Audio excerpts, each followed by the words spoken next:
चलिए फिर आज हम आपका क्वांटिटी सर्विंग एंड वैल्यूएशन का क्लास 4 करेंगे। ठीक है, तो हम लोगों ने पिछले क्लास तक आपका अप्रोक्सीमेट एस्टिमेट खत्म कर दिया था। ठीक है, cubic rate estimate, plinth rate estimate, वो सब हमने कर लिया था। ठीक है, आपको सब लोग समझ गए हो कि कैसे कैलकुलेट करते हैं अप्रोक्सीमेट एस्टिमेट। अब हम मेन पार्ट करेंगे, उसको कहते हैं डिटेल्ड एस्टिमेट। ठीक है, डिटेल्ड एस्टिमेट में हम हर एक क्वांटिटी का, हर एक वर्क का, जैसे आपका अर्थ वर्क हो गया, ब्रिक वर्क हो गया, वाइट वॉशिंग हो गई, उनका डिटेल एस्टिमेट करेंगे। अप्रोक्सीमेट एस्टिमेट में क्या था, पूरे बिल्डिंग का प्लिंथ एरिया रेट के हिसाब से हम, या फिर क्यूबिक एरिया रेट के हिसाब से हम निकाल देते थे उसका रेट। ठीक है, पर वो सिर्फ अप्रोक्सीमेट था। अप्रोक्सीमेट से हमें सिर्फ उस ये आइडिया लगता है कि कितना पैसा लग सकता है। ठीक है, ताकि हमें हल्का हल्का आइडिया रहे कि हाँ यार 5 से लेकर 10 लाख के करीब लगेगा पैसा। ठीक है, बट डिटेल्ड एस्टिमेट में क्या होता है, डिटेल्ड एस्टिमेट में हम हर एक काम का क्वांटिटी निकालते हैं, एरिया के हिसाब से, मीटर स्क्वायर के हिसाब से, या क्यूबिक मीटर के हिसाब से, या रनिंग मीटर के हिसाब से। ठीक है, हर एक काम का, फिर उसको उसके रेट से मल्टीप्लाई करते हैं। ठीक है, उसके बाद हम निकालते हैं कि भाई हर एक काम में कितना पैसा लगेगा। समझ रहे हो, अप्रोक्सीमेट एस्टिमेट में क्या हुआ, हमारा पूरे बिल्डिंग के कॉस्ट का पता लगा है, पर हमें हर एक सब हेड का, या फिर हर एक काम का कितना पैसा लग रहा है ये नहीं पता लगा, हमें सिर्फ बिल्डिंग का पैसा पता लगा है। तो डिटेल एस्टिमेट में बहुत कुछ पता लगता है, हर एक काम का क्वांटिटी, हर एक काम के क्वांटिटी के साथ उसका कॉस्ट। ठीक है, तो हर एक चीज पता लगती है इसमें। ठीक है, तो बस ये ओवरव्यू सा था, समझते हैं इसको। ठीक है, ठीक है, तो ये भी टाइप्स ऑफ एस्टिमेट में ही आता है। ठीक है, टाइप्स ऑफ एस्टिमेट पर अभी तक हम 3 पढ़ चुके हैं। अप्रोक्सीमेट एस्टिमेट, अप्रोक्सीमेट एस्टिमेट में हमने 3 पढ़ लिए, length area rate estimate, cubic area rate estimate, और पर यूनिट बेस। ठीक है, पर यूनिट बेस। ठीक है, चलिए टाइप्स ऑफ एस्टिमेट में अब हम पढ़ेंगे डिटेल्ड एस्टिमेट। ठीक है, ये सेकंड सब सब पॉइंट है उसका।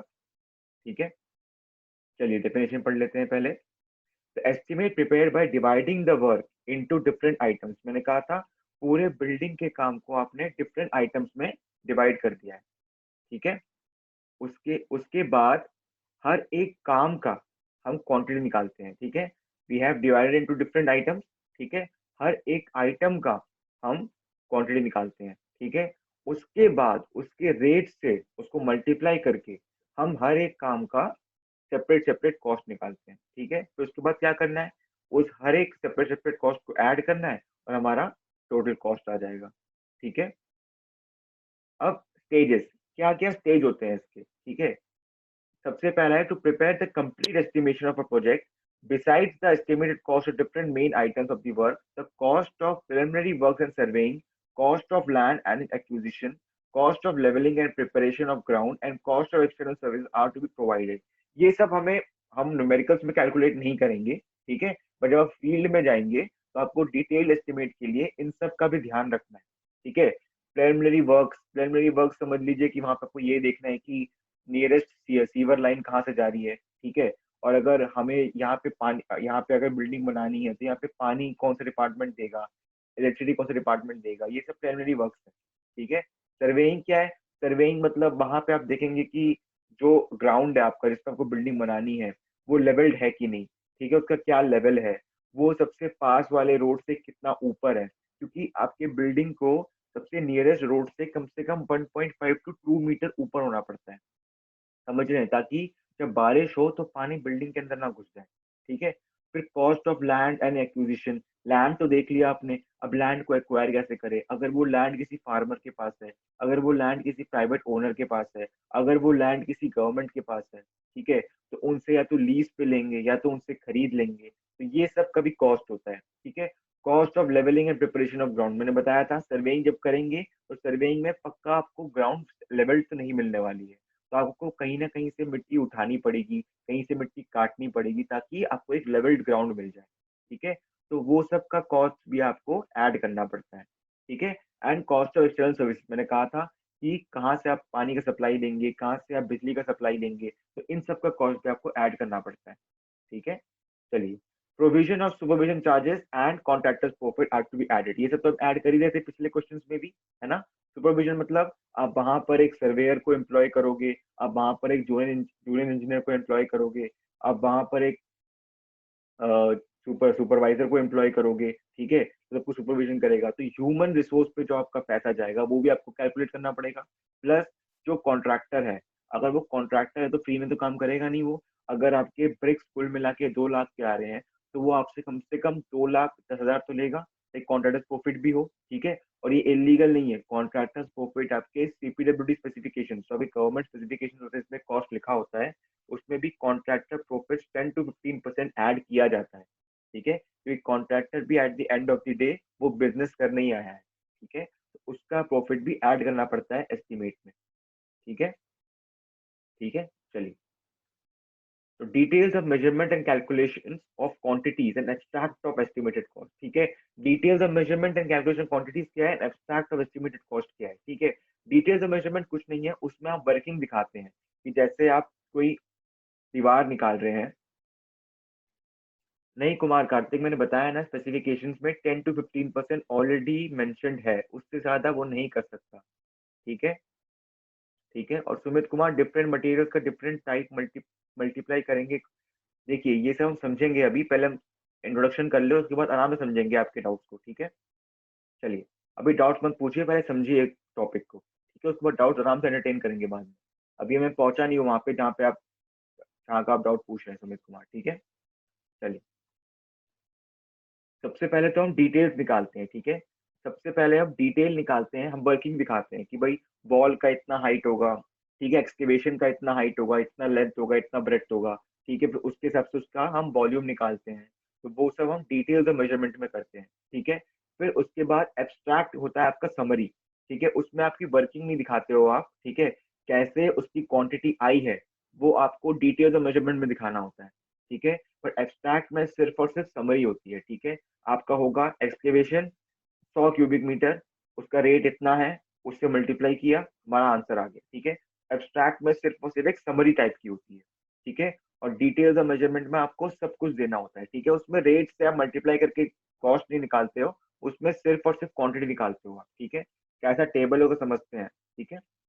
To prepare an accurate estimate, a detailed estimate of quantities of various items of work and an abstract estimate of the quantities and the unit rates are required, ठीक है। ये बोल रहा है कि एक accurate estimate के लिए सबसे पहले तो हमें detailed estimate बनाना पड़ेगा quantities of various items का, ठीक है। उसके बाद एक abstract estimate हमें prepare करना पड़ेगा detailed estimate के हिसाब से, जो जो कुछ नहीं होता वो detailed estimate का एक summary टाइप का होता है, ठीक है। जब हम क्वेश्चन करेंगे समझ जाएंगे ये दोनों क्या चीजें हैं, ठीक है। चलिए, सबसे पहले आप डिटेल एस्टिमेट का टेबल दिख रहे हैं, यही ऑर्डर होता है, ठीक है, यही एक फॉर्मेट है, ठीक है। Serial number, description of work, description of work मतलब कौन से काम का क्वांटिटी निकाल रहे हो, ब्रिक वर्क का निकाल रहे हो, अर्थ वर्क का निकाल रहे हो, व्हाइट वॉशिंग का निकाल रहे हो, ठीक है, कंक्रीटिंग का निकाल रहे हो, किसका निकाल रहे हो, वो आपको यहाँ पे लिखना है, ठीक है। फिर है नंबर्स, नंबर्स मतलब वैसे कितने चीजें हैं, जैसे अर्थ वर्क का तो एक ही नंबर होगा, बट अगर ब्रिक वर्क है, तो अगर ब्रिक वर्क तो आपके रूम के चारों तरफ होगा, है ना, तो उसमें नंबर्स कितना आ जाएगा, 2 नंबर आ जाएगा या 4 नंबर आ जाएगा, ठीक है, वो डिपेंड करेगा कितने वॉल्स है आपके, ठीक है। तो उसका लेंथ, ब्रेथ, हाइट, और फिर तीनों को मल्टीप्लाई करके क्या निकल आएगी, क्वांटिटी आपकी, ठीक है। और रिमार्क्स में आपको वर्किंग दिखानी होती है, ठीक है। जैसे आपने अगर दीवार का लेंथ निकाला है 9.6 मीटर, आपको रिमार्क्स में वो देना पड़ेगा कि आपने 9.6 मीटर पे कैसे पहुंचे आप, ठीक है। तो डिटेल एस्टिमेट में आपका सब कुछ ये लिखना होता है आपको, ठीक है। उसके बाद एब्स्ट्रैक्ट एस्टिमेट डिटेल एस्टिमेट के बाद बनता है, ठीक है। उसमें भी सीरियल नंबर है, डिस्क्रिप्शन ऑफ वर्क है, और क्वांटिटी है। देखो, नंबर, लेंथ, ब्रेथ, हाइट, उससे कोई मतलब नहीं है एब्स्ट्रैक्ट को, ठीक है। नंबर्स कितने हैं, लेंथ क्या है, ब्रेथ कितना है, हाइट कितना है, कुछ नहीं, हमें सिर्फ और सिर्फ क्वांटिटी चाहिए उसका, ठीक है। तो सिर्फ और सिर्फ आपको आंसर, डिटेल एस्टिमेट का जो आप आंसर निकालते हो क्वांटिटी में, वही आपको यहाँ पे लिखना है, ठीक है। उसके बाद उसका रेट क्या है वो आपको, एनालिसिस ऑफ रेट, सीपीडब्ल्यूडी में, सीपीडब्ल्यूडी के स्पेसिफिकेशंस ऑफ आइटम्स होते हैं, ठीक है। सीपीडब्ल्यूडी स्पेसिफिकेशंस वॉल्यूम 1, वॉल्यूम 2, आप कभी भी सर्च मारेंगे नेट पे, या फिर Delhi scheduled rates, Delhi scheduled rates मैं लिख देता हूँ यहाँ पे, ठीक है। जब हम आगे करेंगे, जब हम एब्स्ट्रैक्ट निकालेंगे तो आपको समझा भी दूंगा, ठीक है। दिल्ली शेड्यूल ऑफ रेट्स, ठीक है, उसमें पूरे रेट्स लिखे हुए हैं कि आपको कितना पैसा लगेगा हर एक काम में, ठीक है। इसी के हिसाब से एस्टिमेशन हम कॉस्ट के हिसाब से निकालते हैं, ठीक है, डेली शेड्यूल ऑफ रेट, ठीक है। 2018 का इसका लेटेस्ट है, ठीक है, डाउनलोड कर लेना, आपको नेट से फ्री में मिल जाएगा, ठीक है। नहीं मिला तो मैं ये सब जो भी पीडीएफ हम यूज करेंगे वो सब मैं गूगल क्लासरूम में डाल दूंगा, ठीक है। इसमें आपके रेट्स लिखे होते हैं, ठीक है, ब्रिकवर्क का क्या रेट है, अर्थवर्क का क्या रेट है, तो वही रेट यहाँ पर आता है, ठीक है, वही रेट यहाँ पे आता है, ठीक है। उसके बाद पर मतलब ये आपका रेट जो है, वो रेट जो है, देखो अगर आपका एक्सटिवेशन है तो रेट पर क्यूबिक मीटर होगा, है ना, पर क्यूबिक मीटर होगा। और अगर आपका वाइट वॉशिंग है तो रेट पर मीटर स्क्वायर होगा, ठीक है। तो बस वही है, यूनिट पूछ रहा है कि आपका रेट जो है वो उसका यूनिट क्या है, ठीक है। उसके बाद अमाउंट, ठीक है। तो क्वांटिटी इनटू रेट, ये आपका क्या आ जाएगा, अमाउंट आ जाएगा टोटल। तो एब्स्ट्रैक्ट आपका कुछ नहीं बताता, ये बेसिकली आपका बताता है कॉस्ट फैक्टर, आपके एस्टिमेशन का कॉस्ट फैक्टर, ठीक है, कि कितना पैसा आपका लगेगा, ठीक है। और डिटेल एस्टिमेट क्या बताता है, डिटेल एस्टिमेट आपको बताता है क्वांटिटी फैक्टर, ठीक है, कि कितना आपका क्वांटिटी लगेगा, ठीक है, क्वांटिटी फैक्टर, ठीक है। तो ये आपका है, ये आपको समझना है ठीक से, ठीक है, ठीक है। तो ये है आपका detail estimate, abstract of estimate, ठीक है। तो ये दो चीजें हमें निकालनी होती है हर एक क्वेश्चन में, ठीक है। जैसे मैंने आपको कोई क्वेश्चन दिया कि यार 2 रूम का एक घर है, ठीक है, तो इसका निकालिए, तो उसमें भी आपको ऐसे ही निकालना पड़ेगा, ठीक है। चलिए,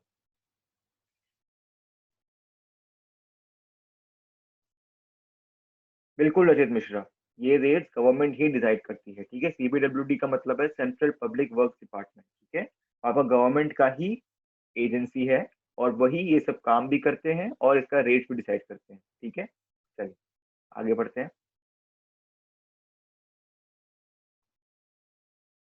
ठीक है। चलिए अब हम पढ़ेंगे सब हेड। सब हेड मतलब देखिए, अब डिस्क्रिप्शन ऑफ वर्क के बारे में बात कर लिया मैंने, तो इसमें कौन से काम आएंगे, ठीक है, कौन से वर्क्स हैं जिसमें हम डिवाइड करते हैं एक प्रोजेक्ट को और उनके अलग अलग से क्वांटिटी निकालते हैं, तो वो हम समझते हैं अभी, ठीक है।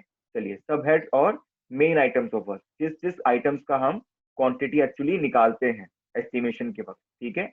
चलिए, A project is divided into various subheads, ठीक है, to keep a better record of the quantities and the costing of a project, ठीक है। क्या मतलब इसका, मतलब हम किसी प्रोजेक्ट को सब हेड्स में डिवाइड कर देंगे ताकि हर एक सब हेड्स का क्वांटिटी और कॉस्ट हमें आ जाए, तो हमें पता लग जाएगा कि किस काम में, बिल्डिंग के किस काम में हमें ज्यादा पैसा लग रहा है, ठीक है, ताकि अगर हम आगे जाके इकोनॉमाइज करना पड़े, कॉस्ट कटिंग करना पड़े, तो कहाँ से हम कर सकते हैं, तो एक बेटर कंट्रोल रहता है प्रोजेक्ट के ऊपर, ठीक है, कि पैसा कहाँ जा रहा है, ठीक है। आपसे कोई बोले कि यार मेरे को 5 लाख दे बिल्डिंग बनानी है, तो ये बहुत बहुत ही ज्यादा वेग सा डिस्क्रिप्शन हुआ, ठीक है। आपको ये जानने की इच्छा होगी कि यार बिल्डिंग के किस कंपोनेंट में, बिल्डिंग के किस काम में लग रहा है ये पैसा, ठीक है। तो आपका बेटर कंट्रोल रहेगा फंड्स में भी और प्रोग्रेस में भी, ठीक है। चलिए, तो कुछ इंपॉर्टेंट सबसेट्स के बारे में बात कर लेंगे जिसमें हमें कैलकुलेशन करनी पड़ती है, ठीक है। सबसे पहला क्या होगा, अर्थ वर्क होगा। सबसे पहले तो खुदाई होगी ना, फाउंडेशन अगर आपको ले करना है तो उसके लिए पहले खुदाई करनी पड़ेगी आपको, ठीक है। तो अर्थ वर्क किस किस के लिए करते हैं, ठीक है, अर्थ work for foundation and earth work under floor, ठीक है। अर्थ वर्क फॉर फाउंडेशन मतलब क्या है, अब फाउंडेशन के लिए जैसे आपको 2.6 मीटर नीचे जाना है ग्राउंड के, तो आप खुदाई करेंगे, ठीक है। खुदाई करने के बाद जरूरी नहीं है आपका फाउंडेशन पूरा का पूरा एरिया ले ले, समझ रहे हो। तो अगर फाउंडेशन ने पूरा का पूरा एरिया नहीं लिया, आपको फाउंडेशन के ऊपर बिल्डिंग बनानी है, तो क्या करना पड़ेगा, फाउंडेशन के इर्द गिर्द आपको फिलिंग करनी पड़ेगी ना। फिलिंग फिलिंग मतलब जो आपने, समझ लीजिए, हाँ, तो जैसे आपने गड्ढा किया, ठीक है, गड्ढा किया तो इससे मिट्टी यहाँ पर आई, ठीक है, समझ लीजिए ये मिट्टी आई, ठीक है, ये मिट्टी आ गई यहाँ पर, ठीक है। उसके बाद आपने फाउंडेशन बनाया, ये आपकी फाउंडेशन बनी, फाउंडेशन से आपकी कॉलम्स आए, ठीक है, कॉलम्स आ गए, ठीक है। अब ये तो एम्प्टी रह गया ना, ये एम्प्टी स्पेस है, ई से कर रहा हूँ मैं, एम्प्टी स्पेस है ये, है ना। तो बिल्डिंग कैसे बनेगी इसके ऊपर, ऐसे तो नहीं बनेगी।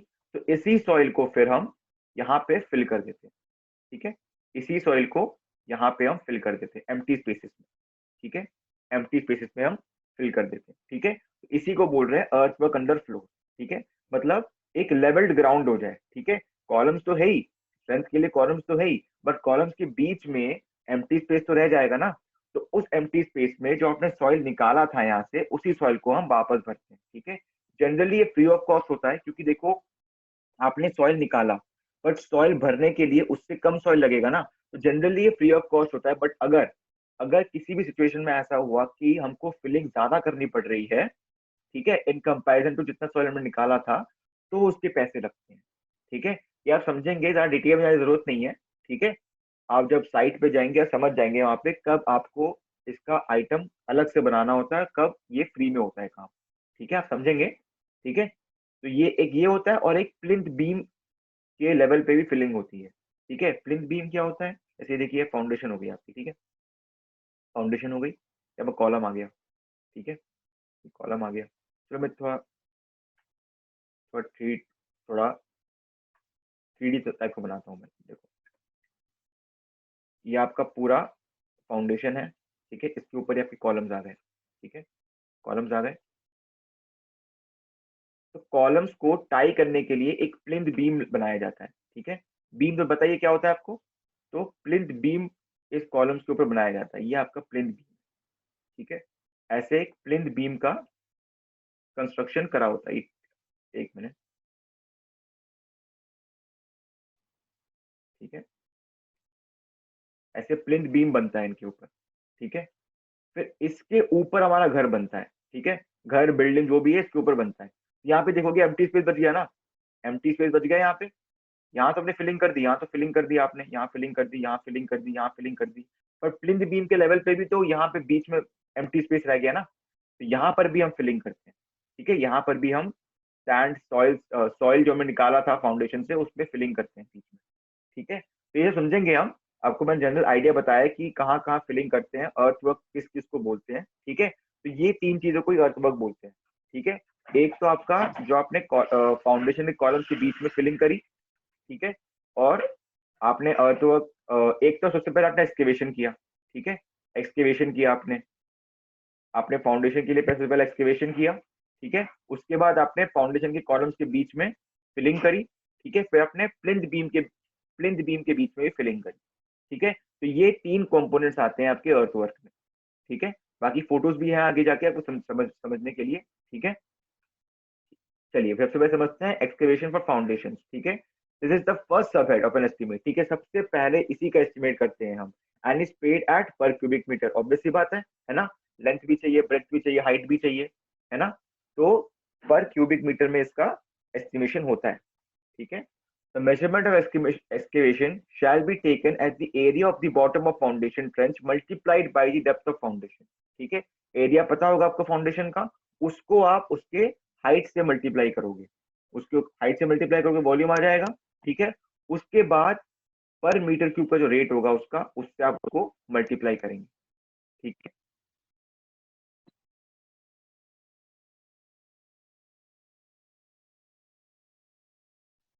नहीं रचित मिश्रा, ब्रिक लेयरिंग कैसे यूज करोगे आप। आपको अभी तो लग रहा है कि ब्रिक लेयरिंग कर देंगे। आपको आपको पता है ब्रिक का कॉस्ट क्या होता है, ब्रिक का। और अगर ब्रिक लेयरिंग करेंगे, कितना ब्रिक लेयरिंग कर लोगे आप। 2.6 मीटर की हाइट का ब्रिक लेयरिंग कर लोगे आप रचित मिश्रा। आप नहीं कर सकते हो ऐसा। ठीक है, ब्रिक लेयरिंग नहीं कर सकते, कॉस्टली पड़ेगा। और क्या इसका वो भी नहीं है ना कोई, मतलब इसका लॉजिक नहीं बनता है। ठीक है, आप 2.6 मीटर का ब्रिक लेयरिंग करेंगे तो ब्रिक्स भी तो महंगे होते हैं ना। ठीक है, ये कॉस्ट हाई हो जाएगा, और बहुत चीजें हैं। ठीक है, मैंने सॉइल फिलिंग का इसलिए मैंने बताया था कि क्यों फ्री होता है वो। ठीक है, इसलिए मैंने बताया था कि फ्री होता है वो, क्योंकि सॉइल हमारे पास है। इतने ब्रिक्स कहाँ से लाओगे आप। ठीक है, अब आगे जाके तो एक्सकेवेशन का वॉल्यूम निकालेंगे तब पता लगेगा आपको इतना वॉल्यूम का ब्रिक कहाँ से लाओगे आप। ठीक है, चलिए आगे बढ़ते हैं। फिर earth work for filling under the floor. ठीक है, ये समझते हैं। ठीक है, this item should also come under the subhead of earthwork, and the quantities are worked out by multiplying the length and breadth of a room। ठीक है, with the height of the filling in a room। क्या मतलब, देखिए समझ लीजिए, यहाँ तक आपका फाउंडेशन आ गया। ठीक है, उसके ऊपर आपकी प्लिंथ बीम आ गई। ठीक है, अभी प्लिंथ बीम आ गई। ठीक है, उसके ऊपर आपके रूम्स रूम्स आ गए। ठीक है, तो जरूरी नहीं है कि आपका, अब ये है ना, प्लिंथ बीम यहाँ है, अब रूम तो, टाइलिंग तो पूरे एरिया में करनी है ना हमें। हमें तो फ्लोरिंग पूरे एरिया में करनी है, फ्लोर पूरे एरिया में फ्लोरिंग करनी है। तो आप देख रहे हो यहाँ प्लिंथ बीम है, यहाँ प्लिंथ बीम है, बट यहाँ तो एम्प्टी है ना फ्लोर के नीचे। फ्लोर के नीचे का जो पार्ट है वो तो एम्प्टी है, तो इसलिए यहाँ पर हम फिलिंग करते हैं पहले। फ्लोरिंग करने से पहले यहाँ पर हम सॉइल से फिलिंग करेंगे, ठीक है, उसके बाद इसके ऊपर टाइल बिछेगी। समझ रहे हो? तो ये है। तो इसलिए फिलिंग होती है जनरली आपका जो रूम का एरिया होता है ना, जो रूम का लेंथ एंड ब्रेथ होता है, उसी से फिलिंग का एरिया निकल जाता है। ठीक है, हम जब क्वेश्चन करेंगे उसमें आप देखना कैसे करेंगे हम। ठीक है, तो प्लिंथ बीम है ना, प्लिंथ बीम, तो प्लिंथ बीम जहां पर आई है वहां तो ठीक है, पर जहां प्लिंथ बीम नहीं है, जहां प्लिंथ बीम का एरिया नहीं है, वहां तो फिलिंग करनी पड़ेगी ना हमें। ठीक है, तो ये आपकी प्लिंथ बीम हो गई। ठीक है, प्लिंथ बीम के बीच में आपने फिलिंग कर दी। फिर इसके ऊपर आप टाइलिंग करेंगे। ठीक है, जो भी टाइलिंग है आपके फ्लोर, सीमेंट फ्लोरिंग है, जो भी फ्लोरिंग है वो इसके ऊपर करेंगे आप। ठीक है।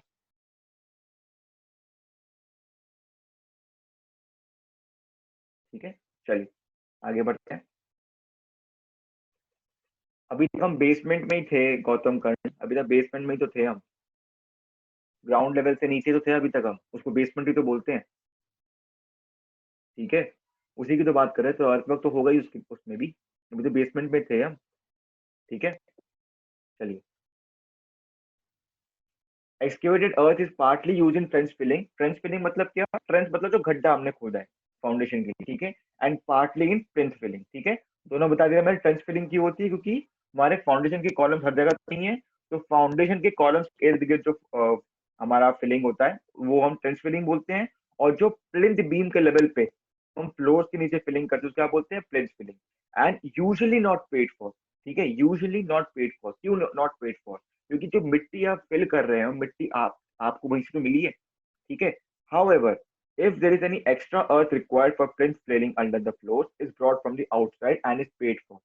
ठीक है, इन केस अगर प्लिंथ के बीच में, क्योंकि देखो प्लिंथ के बीच में तो गड्ढे नहीं खोदी ना हमने, अगर प्लिंथ बीम्स के बीच में जो फिलिंग कर रहे हैं उसके लिए अगर मिट्टी एक्स्ट्रा लगे, हमें कहीं से, कहीं एक्स्ट्रा कहीं से लाना पड़े, तो उसके लिए हम कॉस्ट फिर उसके लिए एक्स्ट्रा कॉस्ट हम कॉन्ट्रैक्टर को देंगे। ठीक है, तो ये है। तो अर्थवर्क में दो चीजें आती हैं। ठीक है, excavation for foundation and earthwork under floors for filling. ठीक है, समझ गए?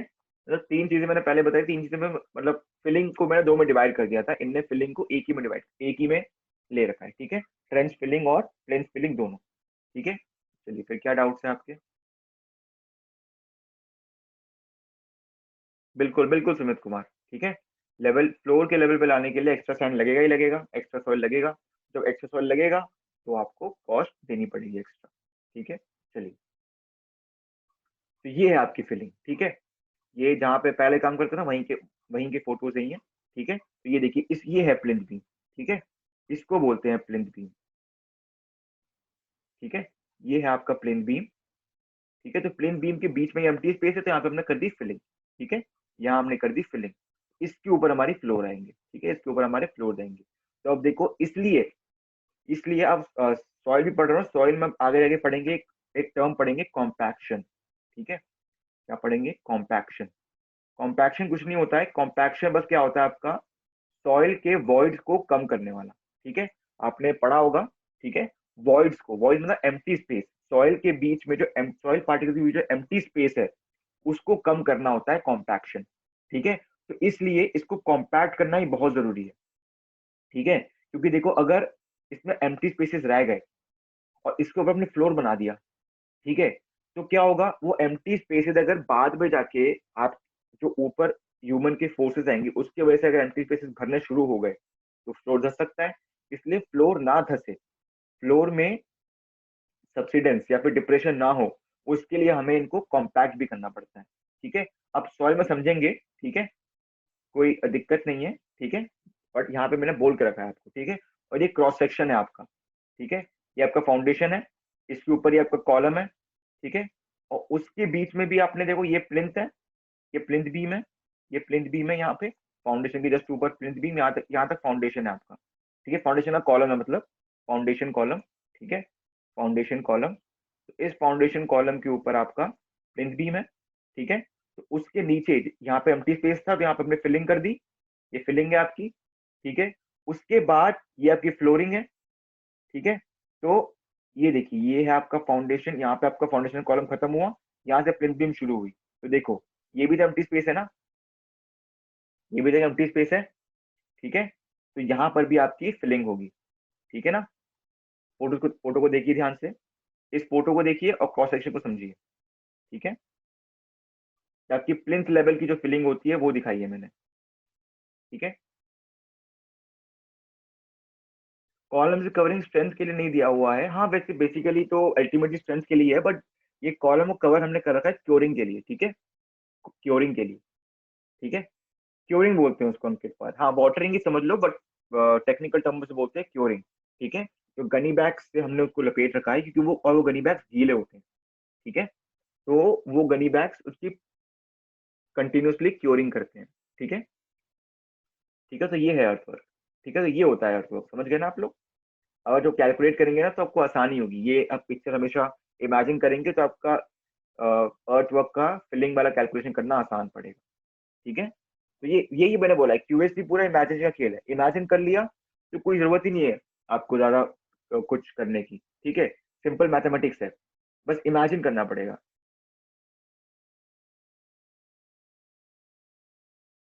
ठीक है, चलिए आगे बढ़ते हैं। ठीक है, उसके बाद सेकंड सब वर्क में जाते हैं, सब हेड में। सब हेड सेकंड कौन सा हुआ, आपने कॉन्क्रीट अपने वो तो कर दिया, अपने फाउंडेशन के लिए एक्सकेवेशन तो कर दी। अब उस एक्सकेवेशन के ऊपर आपको फाउंडेशन ही बिछानी है, तो फाउंडेशन किसमें बिछाएंगे आप, कंक्रीट की। ठीक है, दूसरा सबर्ड होता है आपका आरसीसी, कंक्रीट। ठीक है, कंक्रीट और फिर डैम प्रूफ कोर्स और reinforced brick work, RB reinforced brick work हम ज्यादा यूज नहीं करते हैं। ठीक है, उसमें बस वो होता है कि आपका फाउंडेशन में ही ब्रिक वर्क कर रहे हैं हम। ठीक है, तो उसको बोलते हैं रीइंफोर्स ब्रिकवर्क, वरना रीइंफोर्स ब्रिकवर्क ज्यादा यूज नहीं करते हैं हम। ठीक है, बेसिकली हम आरसीसी का फाउंडेशन करते हैं, उसके बीच में फिलिंग करते हैं और उसको बिल्डिंग बना देते हैं। ठीक है, और डैम प्रूफ कोर्स क्या होता है, ये देखिए डैम प्रूफ कोर्स क्या होता है। आपने ऐसे प्लिंथ बीम लगा दी, ठीक है, प्लिंथ बीम तो लगा दी आपने। ठीक है, प्लिंथ बीम के ऊपर, प्लिंथ बीम के ऊपर आपका यहाँ पर डैम प्रूफ कोर्स लगता है। क्या लगता है, डैम प्रूफ, क्योंकि प्लिंथ बीम वो आखिरी पार्ट है बिल्डिंग का जिसका कांटेक्ट सॉइल के साथ है। ठीक है, सॉइल के साथ है, फाउंडेशन के साथ है। तो जो आपके नीचे से जो पानी आएगा कभी, अरे यार, हाँ, कभी अगर नीचे से पानी आया आपका, ठीक है, अगर सीपेज होकर पानी आया, तो प्लिंथ बीम के थ्रू वो पानी ऊपर आ सकता है। ऊपर आएगा तो क्या होगा, सीलन होगी। तो उस सीलन को रोकने के लिए हम यहाँ पे लगाते हैं डैम प्रूफ कोर्स।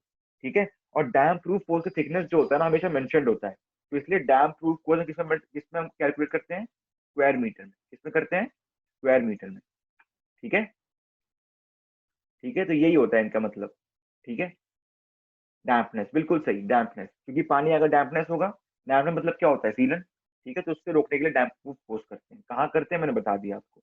ठीक है, चलिए, this is second subhead of an estimate and the concrete in foundation is paid at per cubic metre. ठीक है, ऐसे समझ लीजिए आपको कोई फाउंडेशन बनानी है, आपको एक फुटिंग बनानी है। ठीक है, फुटिंग बनानी है, तो फुटिंग का डिजाइनर ने बोल दिया है कि भाई 2 मीटर ब्रेड्थ होगी, 3 मीटर लेंथ होगी। ठीक है, और उसकी हाइट होगी आपकी 1.2 मीटर। ठीक है, ये आपकी फुटिंग बन गई। ठीक है, अभी फुटिंग बन गई।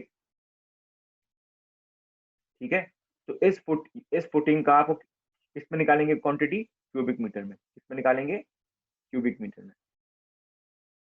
ठीक है, तो यही बोल रहा है कि जो फाउंडेशन की कंक्रीटिंग होती है वो किसमें निकालते हैं हम, क्यूबिक मीटर में। ठीक है, और उसमें पे करेंगे। ठीक है, चलिए, the quantities of concrete foundation as regards length and breadth are same as that of excavation of the foundation except that the height will be different as compared to the height taken in excavation for foundation। ठीक है, इसका मतलब क्या हुआ, देखिए अगर आपकी foundation में आइसोलेटेड फुटिंग नहीं है, आपकी पूरी की पूरी राफ्ट है, बड़ी सी राफ्ट है। ठीक है, राफ्ट क्या होता है, आइसोलेटेड फुटिंग क्या होती है, सॉइल में समझेंगे। ठीक है, आप बस ये समझिए कि राफ्ट जो होता है वो बहुत ही बड़ा सा एक क्यूबॉइड होता है, जो पूरा का पूरा एक्सकेवेशन का एरिया ले लेता है। ठीक है, तो अगर राफ्ट है तो उसका कंक्रीट का एरिया कैसे निकालेंगे आप, एरिया तो वही होगा, लेंथ इनटू ब्रेड्थ, तो अपने एक्सकेवेशन के लिए एरिया निकाला था वही होगा। ठीक है, उसकी हाइट डिफरेंट हो जाएगी, है ना, क्योंकि फाउंडेशन थोड़ी ना ऊपर तक आता है, फाउंडेशन तो नीचे तक रहता है, उसके ऊपर फाउंडेशन कॉलम आते हैं। ठीक है, तो इसलिए उसकी हाइट बस डिफरेंट होगी आपके एक्सकेवेशन से, वरना लेंथ और ब्रेड्थ जनरली वही रहता है। ठीक है, कुछ कुछ जगहों पे, मतलब ज्यादा जगहों पे आजकल ये मैंडेटरी हो गया है, जैसे आपको ये एक्सकेवेशन है। ठीक है, तो आपको कुछ यहाँ पे एम्प्टी स्पेस भी छोड़ना है वर्क के लिए। ठीक है, ठीक है, वो तकरीबन 1-1 मीटर हम छोड़ देते हैं ताकि आपका फिर फाउंडेशन आराम से इस इनके इर्द गिर्द बीच में आता है। ठीक है, यहाँ समझ रहे हो, ये एम्प्टी स्पेस छोड़ देते हैं हम यहाँ पर। तो आजकल जनरली एक्सकेवेशन का जो एरिया होता है वो फाउंडेशन के बराबर नहीं होता है, ठीक है, कुछ कुछ जगहों पे। बट ये आपको ज्यादा कैलकुलेशन में दिक्कत लेनी नहीं है, क्वेश्चंस में जनरली दोनों इक्वली रहता है, ठीक है। मैं आपको ये आपको बता के रख रहा हूँ साइट के लिए कि साइट पे कभी कभी ये दोनों चीजें नहीं होती है, ठीक है। चलिए आगे बढ़ते हैं। Foundation concrete consist of lime concrete और लीन सीमेंट कंक्रीट, ठीक है। लाइम कंक्रीट, लीन सीमेंट कंक्रीट क्या होता है, आपका कंक्रीट के अंदर जब लाइम होता है या फिर लाइम की जगह हमने अगर सीमेंट भी यूज किया तो उसको सीमेंट कंक्रीट बोल देंगे, ठीक है। तो बस यही बोल रहे किस तरह का कंक्रीट जनरली फाउंडेशन में होता है, ठीक है। फिर ये तो आपका वो वाला कंक्रीट हो गया जो आप फाउंडेशन के नीचे बिछाएंगे। क्या मतलब, देखिए आपका फाउंडेशन है, तो फाउंडेशन को डायरेक्टली मिट्टी के ऊपर नहीं बिठाते, ठीक है। इन दोनों के बीच में सबसे पहले हम 100 mm का, 100 mm का एक लेयर बिछाते हैं फाउंडेशन के मिट्टी के ऊपर, ठीक है। उसको बोलते हैं ये, ठीक है, लीन सीमेंट कंक्रीट। ये किस लिए होता है, ताकि यहां से भी अगर सीपेज हो तो वो फाउंडेशन तक ना पहुंचे, ठीक है। तो आप जब जब भी कहीं साइट पे जाएंगे फाउंडेशन करते हुए देखेंगे, आप देखेंगे वहां पे कि फाउंडेशन का मेन कंक्रीट आरसीसी बिछाने के पहले एक लीन सीमेंट कंक्रीट, ठीक है। लीन सीमेंट कंक्रीट मतलब लीन सीमेंट कंक्रीट क्यों बोलते हैं, उसमें रीइंफोर्समेंट्स नहीं होते, ठीक है, स्टील नहीं होता उसमें, ठीक है। वो सिर्फ और सिर्फ फाउंडेशन के बॉटम को सॉइल से बचाने के लिए होता है, ठीक है। तो वो कुछ 100 mm का होता है जनरली, ठीक है। तो वो पहले करते हैं, उसके बाद हम उसके ऊपर फाउंडेशन को बिछाते हैं, ठीक है। आपको ये इन सब के फोटोज में दिखाऊंगा, मेरे पास साइट के फोटोज पड़े हैं बहुत सारे, तो मैं को दिखाऊंगा वो फोटोज अगले क्लास में, ठीक है। आपको समझ में आएगा कि किस चीज की बात कर रहा हूँ, ठीक है। ज्यादा आपको वैसे फोटोज देखने की जरूरत नहीं है, बट हाँ एक्सपोजर होना चाहिए आपका, ठीक है, ताकि जब साइट पे जाओ पता हो कि हाँ ये चीजें हमने देखी थी क्लास में, ठीक है। चलिए सिर्फ 2 मिनट बाकी है, ठीक है। फटाफट सेशन 2 का मैं लिंक भेज रहा हूँ, ठीक है। तो उसमें आ जाइए, ठीक है। अटेंडेंस भी उसी सेशन में होगी, इसलिए जरूरी सबका जरूरी आना है वहाँ पे, ठीक है। इस क्लास को मैं एंड कर रहा हूँ, सेशन 2 का लिंक भेज रहा हूँ मैं, ठीक है। आ रही है सेशन 2 में।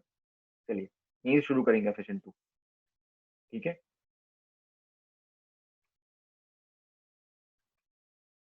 चलिए फिर सेशन 2 स्टार्ट करते हैं, ठीक है। तो मैंने कंक्रीटिंग का बता दिया था आपको, ठीक है। तो मैंने बता दिया लीन कंक्रीट पहले बिछाते हैं हम, ठीक है।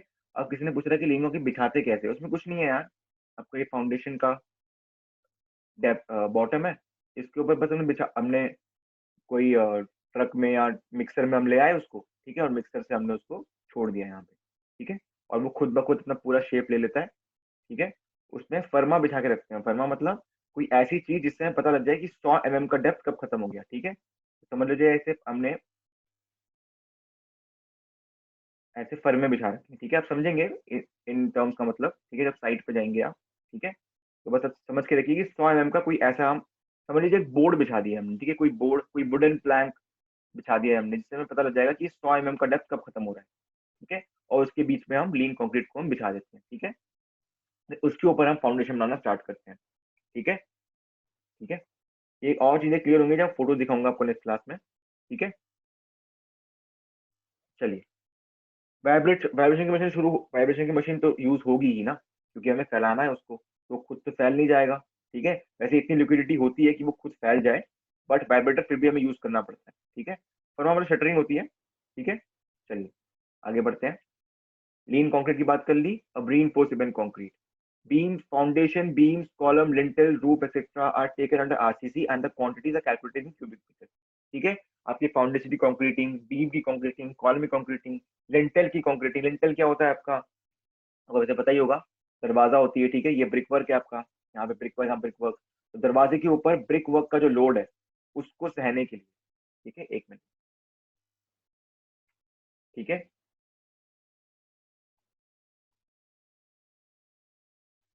आपका जो ब्रिक वर्क का जो लोड है, उस ब्रिक, ये दरवाजा है आपका, ठीक है, ये ब्रिक वर्क है, ये ब्रिक वर्क है। तो ब्रिक वर्क का जो लोड है उसको सहने के लिए यहाँ पे लिंटल होता है, लिंटल बीम होता है, ठीक है, वही होता है लिंटल। उसको भी हम कंक्रीट में ही जोड़ते हैं और उसका कंक्रीट की तरह ही क्यूबिक मीटर में हम निकालते हैं, ठीक है। फिर उसके बाद डैम प्रूफ कोर्स। अब डैम प्रूफ कोर्स क्या है, TPC is a rich cement concrete, ठीक है, सीमेंट का हम मिक्सचर बनाते हैं, ठीक है, इन 1:1.5:3। अब ये क्या है, ठीक है, 1 part of cement, 1.5 part of fine fine aggregate and 3 part of coarse aggregate. ठीक है, ठीक है, तो ये होता है आपका, ये तो को पता ही होगा, बिल्डिंग कंस्ट्रक्शन में पढ़ा होगा आपने, ये रेशियोज क्या होते हैं। ठीक है, मतलब अगर 1 क्यूबिक मीटर है तो 1 क्यूबिक मीटर में 1 पार्ट ऑफ सीमेंट होगा, 1 सीमेंट का 1.5 गुना आपका फाइन एग्रीगेट होगा, और फाइन एग्रीगेट का और 2 गुना या फिर सीमेंट का 3 गुना कोर्स एग्रीगेट होगा। इसका मतलब यही होता है। ठीक है, mixed with standard water proofing material. ठीक है, वाटर प्रूफिंग के बहुत सारे मटेरियल होते हैं, बहुत सारे केमिकल्स होते हैं वाटर प्रूफिंग के। ठीक है, वाटर प्रूफिंग के केमिकल्स होते हैं। ठीक है, वो क्या केमिकल्स होते हैं आप जब साइट पे जाएंगे समझेंगे, कुछ कुछ केमिकल्स के नाम अलग अलग होते हैं। ठीक है, तो वही केमिकल्स आपके इस रिच सीमेंट कंक्रीट के साथ मिक्स किया जाता है और प्लिंथ बीम के ऊपर बिछा दिया जाता है। ठीक है, तो ये 3 चीजें हैं इसमें जो आपकी कंक्रीट में आते हैं। ठीक है, it is generally 2 centimetre to 4 centimetre. ठीक है, TPC provided plinth level to full width of the plinth. ठीक है, ठीक है, इसको आप इग्नोर कीजिएगा, ये आपका थोड़ा सा यहाँ पे टाइपिंग एरर हो चुका है। ठीक है, तो जनरली 2 सेंटीमीटर टू 4 सेंटीमीटर का होता है। ठीक है, थिकनेस ऑलरेडी हमने मेंशन कर दी, तो किसमें करेंगे फिर इसका रेट, इसका एनालिसिस किसमें करेंगे, स्क्वायर मीटर में। ठीक है, and provided at the plinth level to full width of the plinth. ठीक है, प्लिंथ बीम की फुल विड्थ है, उस पूरे विड्थ में हम डीपीसी का लेयर बिछाएंगे। ठीक है, कितना थिकनेस होता है, 20 to 40 mm या फिर 2 to 4 सेंटीमीटर। ठीक है, चलिए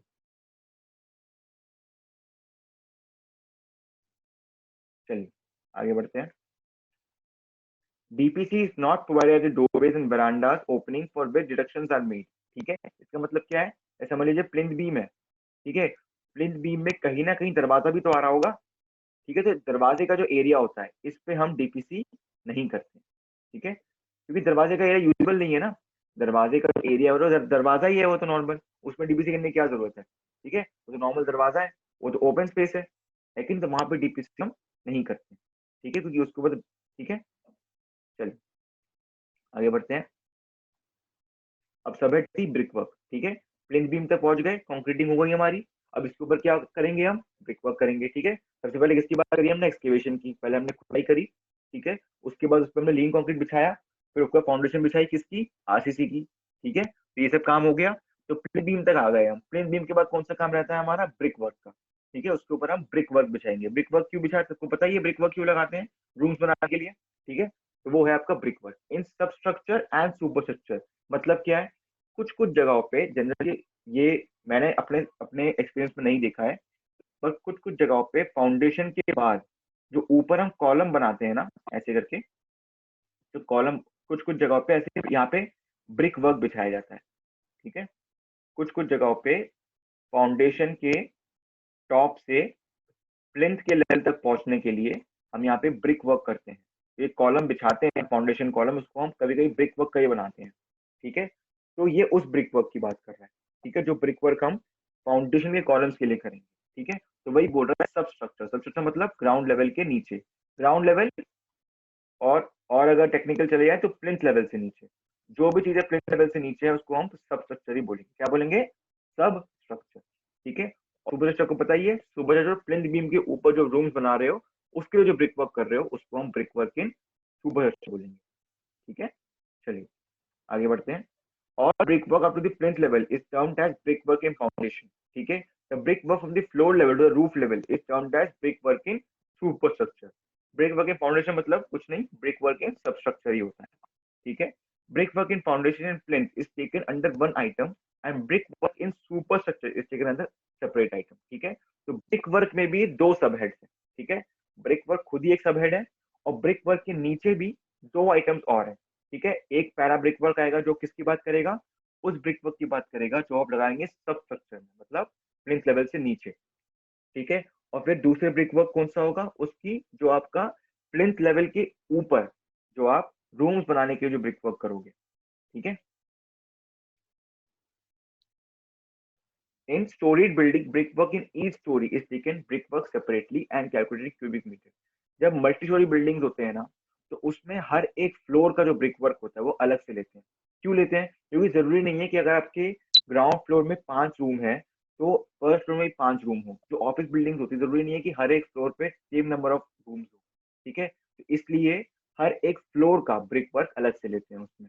ठीक है, मल्टी स्टोरी बिल्डिंग्स में। While calculating quantities of all the walls, while calculating the quantities, all the walls are measured as solid, and then deductions are made for openings such as doors, windows, verandas. ठीक है, देखिए wall बना लेंगे, और wall के ऊपर, wall में window भी तो बनेगी, यहाँ पर तो ब्रिक वर्क नहीं चाहिए ना हमें, तो पहले तो पूरा कैलकुलेट कर लेते हैं हम, पूरा का पूरा क्यूबिक मीटर में निकाल लेते हैं ये वॉल्यूम। उसके बाद हम डिडक्शंस करते हैं, जितने विंडोज यूजर को चाहिए, उसने बोला कि भाई 2 विंडो होने चाहिए मेरे ड्राइंग रूम में, तो उसके हिसाब से उस विंडो का जो एरिया है उसको हम डिडक्ट करेंगे ब्रिक वर्क के वैल्यू से। कुछ नहीं है, आपको मतलब सिंपल सी बात है, बस आपको बता रहा हूँ कैसे ब्रिक वर्क हम करते हैं कैलकुलेट। ठीक है, चलिए। Brick work up to 10 centimetre thickness है मेजर्ड इन स्क्वायर मीटर, ये बहुत इंपॉर्टेंट है। ठीक है, आगे जाके आप कॉम्पिटेटिव एग्जाम देंगे तो उसमें भी ये बहुत ट्रिक क्वेश्चन पूछते हैं कि ब्रिक वर्क किस थिकनेस तक का ब्रिक वर्क हम स्क्वायर मीटर में करते हैं। ठीक है, तो 10 सेंटीमीटर का ब्रिक वर्क मतलब 0.1 मीटर थिक। ठीक है, जनरली आपको जो ब्रिक वर्क होता है, जो आपका ब्रिक वर्क 230 mm का जनरली होता है। ठीक है, 23 सेंटीमीटर, 23 सेंटीमीटर। ठीक है, तो इससे का ज्यादा का ही होता है, तो इसलिए हम उसको क्यूबिक मीटर में करते हैं। और अगर कहीं पर आपको सिर्फ छोटी सी पार्टीशन बनाने के लिए, अगर आप कोई पतली सी ब्रिक वर्क दे रहे हो वहां पे, ठीक है, जो 10 सेंटीमीटर से कम की थिकनेस की हो, तो उसको हम स्क्वायर मीटर में करेंगे कैलकुलेट। ठीक है, बस ये है, आपको ज्यादा ध्यान, बस ये ध्यान रखना है कि ब्रिक वर्क की थिकनेस कितनी आ रही है, उसके हिसाब से आपको उसका वॉल्यूम या फिर उसका एरिया कैलकुलेट करना है। ठीक है, चलिए। अब है रूफिंग। अब ये सब रूफिंग है, अब तो ब्रिक वर्क कर दी, उसके बाद क्या छत छत ही तो बिछानी है। ठीक है, तो छत आपकी मड की बन सकती है। ठीक है, मड मतलब आपका सॉइल का भी छत बनता है। ठीक है, आजकल तो नहीं बनता है, आजकल तो आपका आरसीसी स्लैब ही होता है छत पे, बट जब पहले इनके भी मिट्टी मिट्टी के भी आपके छत बनते थे। ठीक है, मतलब वहां पर भी आप बीम बिछा देते थे। ठीक है, छत पे बीम बिछा दी, ठीक है, उसके बीच में आपने मड फ्लोरिंग कर दी। ठीक है, तो आजकल तो ये नहीं होता है। ठीक है, आरसीसी स्लैब ही हर जगह होती है। ठीक है, आरसीसी का स्लैब बिछता है टेरेस के लिए। ठीक है, बट जब पहले होता था तो उसके हिसाब से यहाँ पे लिखा हुआ है। ठीक है, तो आजकल जनरली आरसीसी की स्लैब ही आपके रूम के छत के लिए होती है। ठीक है, उसके बाद की फ्लोरिंग है, ये कुछ कुछ चीजें हैं जिसका ज्यादा एक्सप्लेनेशन की जरूरत नहीं है।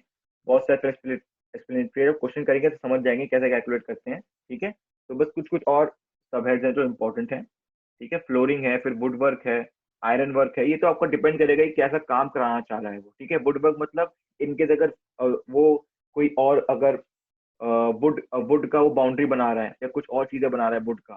ठीक है, जैसे आपकी फर्निशिंग हो रही है, फर्निश्ड घर है आपका। ठीक है, तो उसमें आप फर्निशिंग कराए तो वो आपको वुड वर्क में आ जाएगा। ठीक है, तो उस हिसाब से कि और उसने क्या फैसिलिटीज लगाई है रूम के अंदर, उसके हिसाब से वुड वर्क, आयरन वर्क, ये सब आएगा आपका। ठीक है, फिर फिनिशिंग, पॉइंटिंग, ये थोड़ा सा एक्सप्लेन कर दूंगा मैं आपको। ठीक है, हाँ बिल्कुल रचित मिश्रा, रूरल एरिया में आजकल भी मड फ्लोरिंग होती है टेरेस के लिए या रूफिंग के लिए। ठीक है, चलिए फिर फिनिशिंग में आपका प्लास्टरिंग आता है, पॉइंटिंग आता है, व्हाइट वॉशिंग आता है। इन तीनों का मतलब तो समझ लेंगे हम। ठीक है, आपको व्हाइट वॉशिंग का मतलब तो पता ही है, व्हाइट वॉशिंग क्या होता है, क्या होता है, पेंट करना। ठीक है, वही है व्हाइट वॉशिंग। ठीक है, तो वो सब की फिनिशिंग में आता है। ठीक है, आपने सब कुछ कर लिया, टेरेस बिछा दिया आपने, ब्रिक वर्क कर दिया, फाउंडेशन सब कुछ कर दिया आपने, उसके बाद क्या करना है, ये फिनिशिंग तो करनी है। ठीक है, तो प्लास्टरिंग, प्लास्टरिंग क्या होता है, plastering usually 12 mm thick, computed in square metre. Plastering, pointing, white washing, ये सब हम स्क्वायर मीटर में करते हैं, क्योंकि इनकी थिकनेस है तो बहुत ही कम होती है, या तो थिकनेस ऑलरेडी गिवन होती है। ठीक है, प्लास्टरिंग क्या होता है, प्लास्टरिंग आपका ब्रिक वर्क के ऊपर होता है, प्लास्टर। ठीक है, ब्रिक वर्क के ऊपर प्लास्टर हम करते हैं। ठीक है, क्योंकि ब्रिक वर्क के ऊपर थोड़ी पेंटिंग कर दोगे आप, वो तो आपने देखा होगा, कुछ कुछ प्राइवेट लोग करते हैं ब्रिक वर्क के ऊपर डायरेक्टली पेंटिंग, और ब्रिक वर्क के ऊपर पहले प्लास्टर चढ़ाते हैं, पहले प्लास्टर करते हैं हम। उस प्लास्टर आपका सीमेंट का ही होता है, सीमेंट प्लास्टर होता है, लाइन प्लास्टर होता है, ऐसे बहुत चीजें होती है। तो प्लास्टर करते हैं, उसके ऊपर फिर हम पेंटिंग करते हैं। ठीक है, it usually taken out for the whole face of wall measuring the length and height, पूरे वॉल पे करेंगे प्लास्टर तो। ठीक है, समझ लीजिए आपकी ब्रिक वर्क की फिनिशिंग हो रही है ये।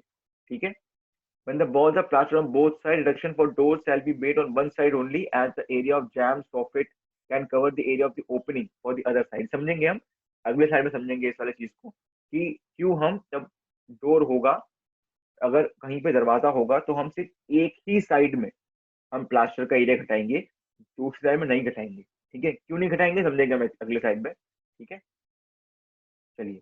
फिर प्लास्टरिंग समझ लिया, फिर पॉइंटिंग। पॉइंटिंग किस लिए होता है? ठीक है, ये भी स्क्वायर मीटर में होगा, तीनों स्क्वायर मीटर में होते हैं। ठीक है, it generally carried out for outer faces of wall filling the joints of brickwork। क्या? देखिए, ब्रिकवर्क क्या होता है? ये आपका ईंट आया, ये आपका ईंट आया, ठीक है, ये आपका ईंट आया, ठीक है। तो कभी कभी क्या होता है, यहाँ पे एम्प्टी स्पेस बच जाता है। ठीक है, एम्प्टी स्पेस होगा तो क्या होगा? पानी आ जाएगा बाहर से। तो इन एम्प्टी स्पेसेस को और अच्छे से भरने के लिए, ठीक है, एम्प्टी स्पेसेस को और अच्छे से भरने के लिए हम करते हैं पॉइंटिंग। ठीक है, पॉइंटिंग के लिए आपका बहुत रिच सीमेंट का मिक्सचर यूज होता है। ठीक है, तो इस एम्प्टी स्पेसेस को भरने के लिए, जो रह गए हैं, ठीक है, उसको भरने के लिए हम पॉइंटिंग करते हैं। ठीक है, इसको आप मोर्टार से कंफ्यूज मत होना। ठीक है, मोर्टार अलग चीज है। ठीक है, मोर्टार आपका ब्रिक्स का यूनिफिकेशन, मतलब ब्रिक एक साथ एक्ट करे, उसके लिए होता है। ठीक है, पर अगर मोर्टार के बाद भी, ठीक है, अगर मोर्टार के बाद भी आपका वहां पे अगर एम्प्टी स्पेस बच जाता है ब्रिक्स के बीच में, तो हम लास्ट में उसमें पॉइंटिंग करते हैं। ठीक है, चलिए। Deduction for opening, ठीक है, should be made from the item if pointing is done on both the side, deduction similar to plastering। ठीक है, अगर पॉइंटिंग हम वॉल के दोनों तरफ कर रहे हैं, तो डोर्स और विंडोज का, डोर्स का डोर्स का आपका जो एरिया है वो सिर्फ एक ही साइड से हम डिडक्ट करेंगे। मतलब क्या है? देखिए, जैसे ये आपका वॉल है, ठीक है, ये आपका वॉल है, ठीक है, तो वॉल में यहाँ भी एक एरिया है, यहाँ भी एक एरिया है। इसके पूरे के ऊपर प्लास्टरिंग करनी है आपको, इसकी पूरे को प्लास्टरिंग करनी है। ठीक है, समझ लीजिए यहाँ पे दरवाजा आ गया। ठीक है, दरवाजा आ गया यहाँ पे। ठीक है, तो दरवाजा यहाँ से आप घुस रहे हैं, यहाँ से आप निकल रहे हैं, तो कायदे से प्लास्टरिंग के एरिया से हमें दरवाजे का जो एरिया है, 2 बार सब्ट्रैक्ट करना चाहिए, है कि नहीं? 2 बार हमें उसे डिडक्ट करना चाहिए। ठीक है, बट हम करते हैं एक ही बार है। ठीक है, क्योंकि यहाँ पे दरवाजा का जो मैं बताता हूँ आपको अगले स्लाइड में जो फोटो है उसके हिसाब से बताता हूँ। ये देखिए, ये देख रहे हैं आप? ठीक है, ये देखिए, अब उसमें जैम सॉफ्टवेयर इन सब के बारे में बात करी थी। ठीक है, आपको वैसे पता ही होगा, बिल्डिंग में पढ़ा होगा आपने, पर आपको रिवाइज करा देता हूँ। ठीक है, तो क्या क्या इंपॉर्टेंट है, ये है लिंटल। ठीक है, लिंटल मैंने बताया था क्या होता है। ठीक है, लिंटल ये होता है आपका जैम, जैम आपका ये है। ठीक है, जो आपका ये वाला एरिया होता है, ये रेड रेड बाउंड्री दिख रही है आपको, ये होता है जैम। ठीक है, ये होता है जैम। ठीक है, और ये होता है सिल।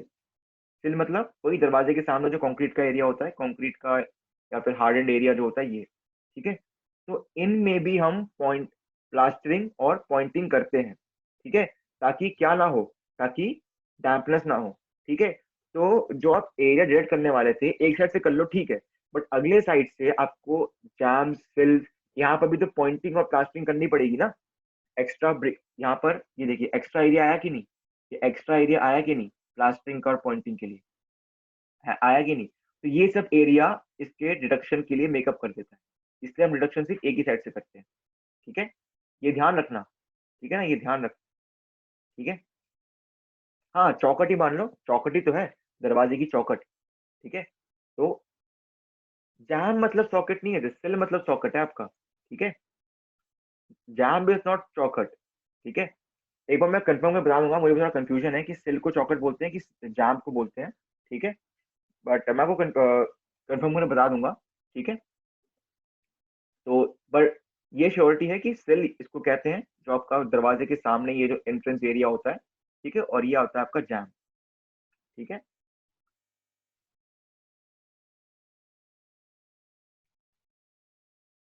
ठीक है, चलो सुनो फिर, एक काम करते हैं, तो एक बार देख लेते हैं इसके बाद क्या बाकी है। चलो फिर, यहाँ तक पहुंच गए हम लोग। चलो फिर एक काम करते हैं, मैं कंफर्म ही कर लेता हूँ।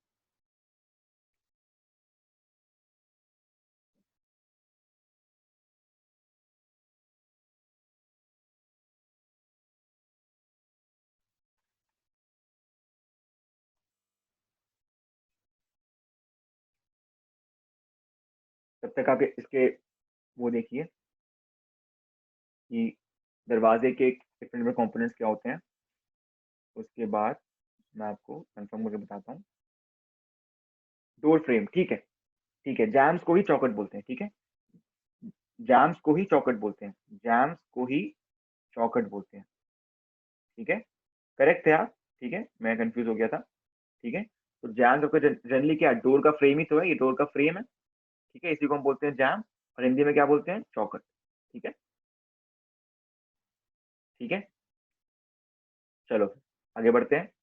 तो हमने पॉइंटिंग और प्लास्टरिंग की बात कर ली, अब हम बात करेंगे व्हाइट वॉशिंग की। ठीक है, व्हाइट वॉशिंग मतलब पेंटिंग। अब ये पेंटिंग अलग है, ठीक है। व्हाइट वॉशिंग मतलब तो वो तो दीवार के ऊपर हमने जो पेंटिंग करी थी वो है व्हाइट वॉशिंग। ठीक है, ठीक है, चलिए ज्यादा कंफ्यूजन नहीं होना है इसमें, ठीक है। क्या पता सेल को भी बोलते हो चौकट, बट ठीक है, जो भी है।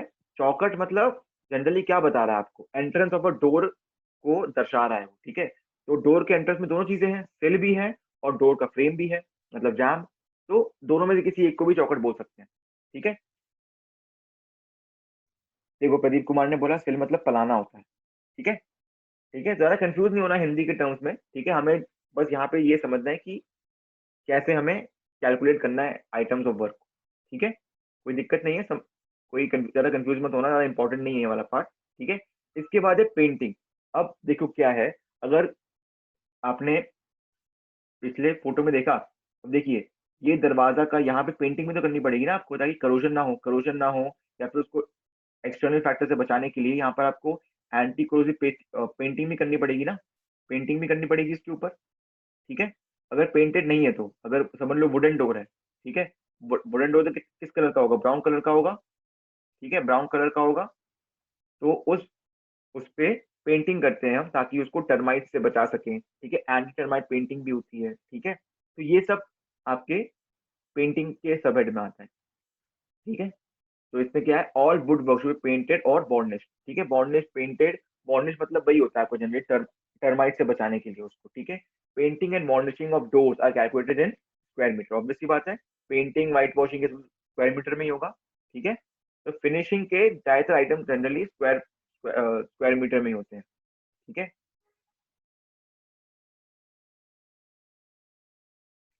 ठीक है, और जो करोजन बता रहा हूँ, करोजन तब होगा जब आपका कहीं कहीं दरवाजे पे लोहे के होते हैं।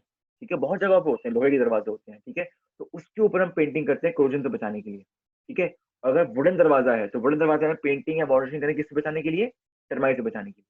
ठीक है, तो दो इसके फंक्शंस हैं पेंटिंग के, एक तो टर्माइट से बचाने का, और एक है आपका करोजन से बचाने का। डिपेंड करेगा कि किस मटेरियल पे पेंटिंग आप कर रहे हैं। ठीक है, area measured flat and is same as the area of doors and windows, जो भी आपको डोर एंड विंडो का एरिया है वहीं पे तो पेंटिंग करेंगे, तो वही बता रहा है वो। ठीक है,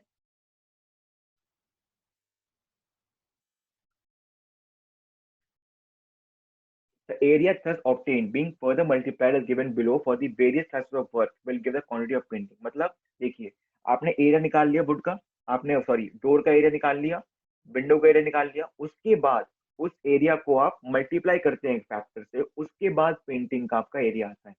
ठीक है, ये इसलिए होता है क्योंकि देखो यार, आपने एक लेयर बिछा, ये आपका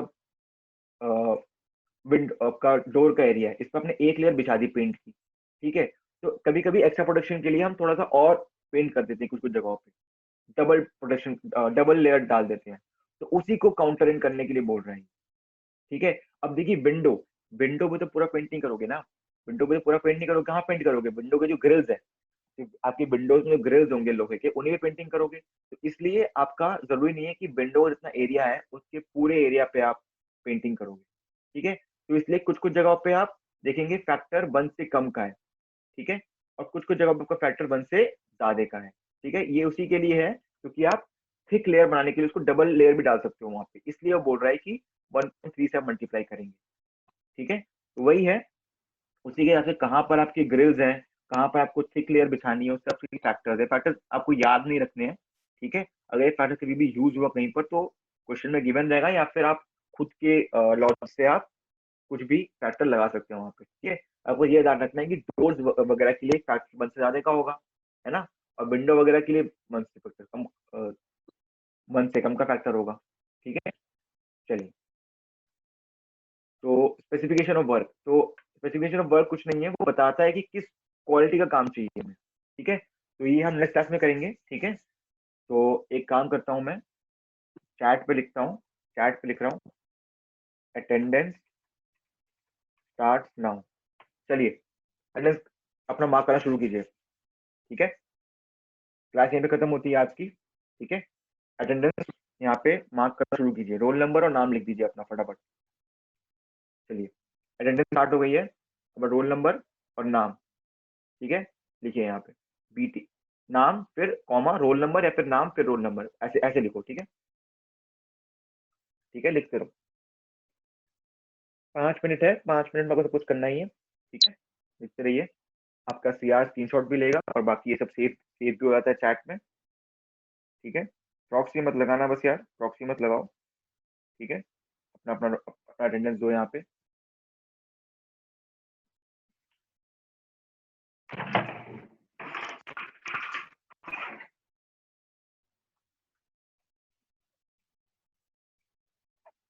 ठीक है, तो आज हमने बहुत चीजें बात कर ली। हमने सारे इंपॉर्टेंट काम जो आपके एस्टिमेशन में होते हैं उसकी बात कर ली। सबसे पहले एक्सकेवेशन की बात करी। एक्सकेवेशन में सबसे पहले फाउंडेशन के लिए एक्सकेवेशन किया, फिर फाउंडेशन कॉलम्स की इर्द गिर्द हमने फिलिंग करी। ठीक है, उसके बाद फिर हम प्लिंथ बीम लगाए। प्लिंथ बीम और हमारा फ्लोर्स के नीचे हमने क्या करा, फिलिंग करी। तो ये सब किसमें आता है, अर्थवर्क में। अर्थवर्क के बाद क्या किस पे आए हम लोग आए आरसीसी पे। ठीक है, कंक्रीटिंग जो करते हैं हम। तो उसमें हमें दो चीजें पड़ी। एक तो हमारी कंक्रीटिंग होती है जो फाउंडेशन के नीचे होती है, लीन कंक्रीट। ठीक है, उसको कैसे बिछाते हैं वो मैंने बताया था आपको। और वो किस लिए होता है, सिर्फ और सिर्फ फाउंडेशन के बॉटम को सॉइल के पानी से बचाने के लिए। ठीक है, उसके लिए होता है।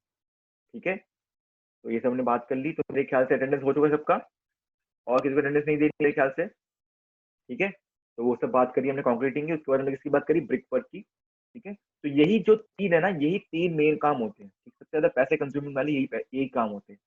ठीक है, उसके बाद मैंने और भी चीजें बताई थी आपको। जितेंद्र मॉर्निंग ऐसे मत लिखो, जितेंद्र रोल नंबर लिखना है आपको।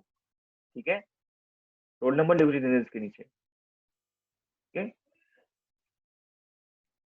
रोल नंबर लिखो इसके नीचे अपना। बीटी रोल नंबर लिखना है, क्लास रोल नंबर नहीं, बीटी रोल नंबर लिखना है। ठीक है, यही फॉर्मेट है, नाम फिर रोल नंबर। ठीक है, जितेंद्र को रोल नंबर याद नहीं अपना, देखो रोल नंबर अपना। ठीक है, तो ये सब बात करी हमने। ठीक है, तो आज हमने क्या शुरू कर दिया, डिटेल एस्टिमेशन। ठीक है, अभी तक हमने अप्रोक्सीमेट एस्टिमेशन किया था, अब हम डिटेल एस्टिमेशन कर रहे हैं। ठीक है, डिटेल एस्टिमेशन में हर एक आइटम का क्वांटिटी अलग से निकालते हैं।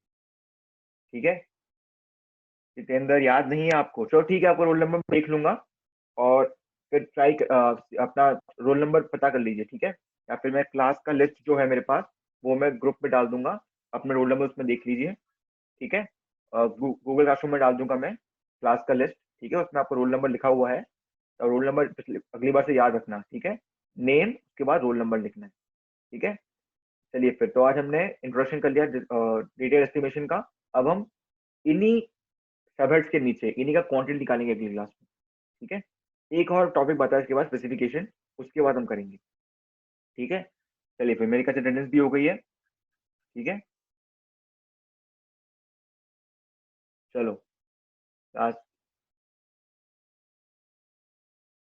जितेंद्र आप लेटर एंट्री है जितेंद्र। जितेंद्र आप लेटर एंट्री तो मेरे ख्याल से फोर्थ सेमेस्टर में सीधा आते हैं ना, तो आप लोग फोर्थ सेमेस्टर के ही हो। ठीक है, ठीक है, ठीक है जितेंद्र, मैं आपको रोल नंबर देख लूंगा। रोल नंबर शायद उस लिस्ट में नहीं होगा। ठीक है, आपका रोल नंबर देख लूंगा मैं, उसके बाद बता दूंगा आपको। ठीक है, आज क्लास को भी एंड करते हैं। ठीक है, अब हम मिलेंगे वेंसडे को या फिर ट्यूसडे को, ट्यूसडे वेंसडे में से किसी एक दिन को मिलेंगे। ठीक है, चलिए फिर क्लास को खत्म करते हैं। Okay, bye bye.